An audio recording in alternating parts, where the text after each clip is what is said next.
las lenguas. Así como las comunidades, las lenguas florecen y caen constantemente. Hay varios factores que influyen en la aceleración de la muerte de estas, basadas en razonamientos de sentido común.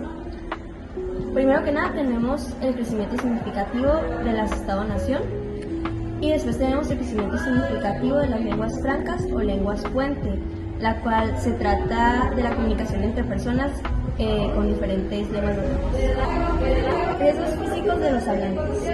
Circunstancias ya sean amenazas directas o indirectas a los hablantes de una comunidad o parte de ella, teniendo como consecuencia la destrucción del hábitat o la expansión de habitantes. Punto número 1. Desastres naturales. David Crystal habla sobre una de las causas de la muerte de las lenguas, la cual es desastres naturales. Aunque afirma que esta no está 100% comprobada, sí se llega a notar un gran decrecimiento en los sectores aislados. David también nos cuenta que los investigadores del Summer Institute of Linguistics identificaron a los hablantes de 4 lenguas, así como también la disminución de estos hablantes. También, gracias al terremoto que ocurrió, se vio afectado su entorno y también se vieron la necesidad de trasladarse a otros sitios. Se llegó a la conclusión de que las lenguas presentaban una gran disminución de hablantes y estas terminaron muriendo.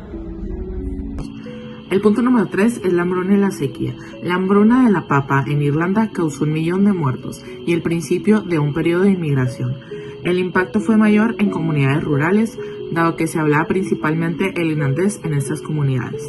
Las estadísticas de hambruna en África tuvieron consecuencias en las lenguas habladas. El punto número 4 serían las guerras civiles. Una gran parte de la contribución a la hambruna fueron las guerras civiles, ya que con estas fue una gran cantidad de personas muertas y con esto fue que se fueron acabando los recursos a tal grado que ya no había alimentos para poder alimentar a las familias ni a la gente. Luego tenemos el punto número 5, que son las enfermedades.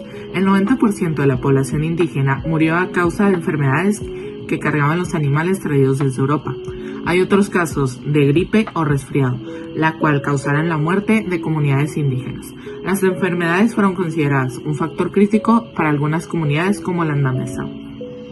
Luego tenemos el punto número 6, que es la desertización. Cuando un territorio se vuelve inhabitable, las comunidades se ven obligadas a migrar. Una lengua necesita un entorno estable para transmitirse de una generación a otra, pero cuando una comunidad migra hacia ciudades más grandes, ocurren 3 casos. Se dispersa, pierde contacto con su territorio cultural y adopta la lengua dominante para sobrevivir. La consecuencia es clara. La lengua original deja de usarse y cuando deja de usarse desaparece. Seguimos con el punto número 7, que es la política. El poder estatal es uno de los factores más fuertes en la desaparición de las lenguas. Esto sucede cuando un gobierno impone una sola lengua oficial, la educación sea exclusivamente en esa lengua o las lenguas minoritarias no reciben reconocimiento legal. En ese contexto, los hablantes comienzan a sentir que su lengua ya no es útil. Con el tiempo dejan de enseñársela a sus hijos y cuando los niños ya no crecen con esta lengua, la lengua entra en un camino irreversible hacia la desaparición. Así es como muere una lengua. Punto número 8 son los conflictos sociales como la esclavitud y el narcotráfico. Cuando las comunidades sufren una violencia extrema, su cohesión se rompe.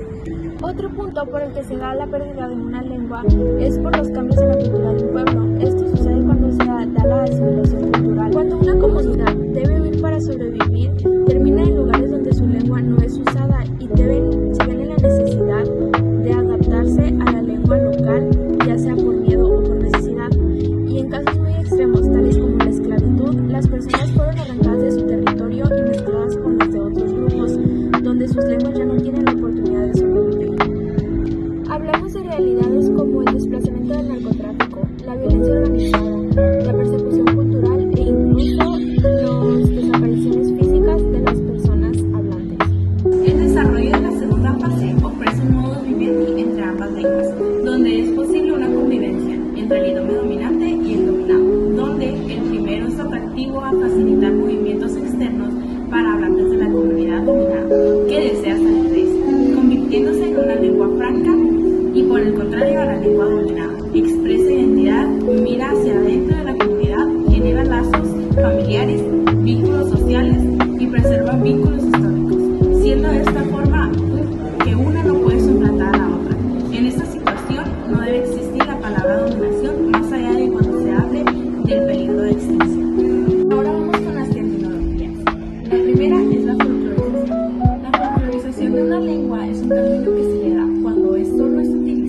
para temas considerados irrelevantes o de menor importancia. Y es importante aclarar que con cada campo que la lengua pierde, está a un paso más cerca de muerte. El término es exticidio lingüístico. Este es el caso de aquellas lenguas que no son transmitidas por los padres a los hijos de manera intencional, por causas socioemocionales como la vergüenza o pensamientos de atraso, por lo que se busca destacar alguna otra lengua dominante por sobre la propia. Cabe sí mencionar que para que una lengua prevalezca y dure, recae mucho en la responsabilidad y en la actitud de los hablantes, pues si a un hablante le genera vergüenza su lengua materna, él mismo está trayendo las consecuencias negativas. Por el contrario, de si a una comunidad llega el dominio de otra y se busca la protección de la lengua originaria del territorio mediante asociaciones. Eso sería todo por nuestra parte. Esperamos les haya servido la información. Muchas gracias. Eso sería todo por nuestra parte. Luego tenemos la hambruna y la sequía.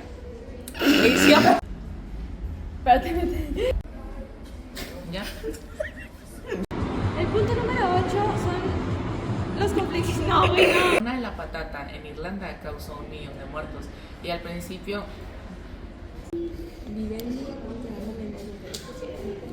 y es santa aquí.